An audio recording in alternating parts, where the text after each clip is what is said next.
রব আমার জ্বালা মিটাইয়া দিছি, এই রব আমার টেনশন দূর করে দিছি। আমি চোখ বন্ধ করে আমার রবের কাছে আমি শুকরিয়া আদায় করতেছি। হঠাৎ করে আমি চোখ এটা করলাম, গুনাহ করে দেখলাম আমার ঘরের ভিতরে দরজা লাগানো, জানালা লাগানো, উপর থেকে সামিয়ানা লাগানো।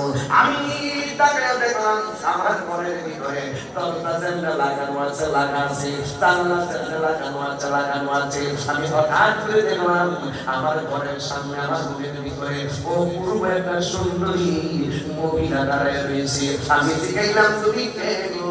এটা আমাদের ছিল না, আমি হইলাম হযরতে মা হাওয়া।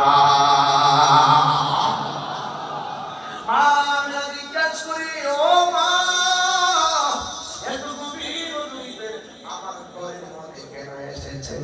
ওই মহিলা ডাক দিয়ে বলে আমার ছিলেন না, আমি মেয়ে মাতা হয়ে সাল্লামের স্ত্রী, আমার নাম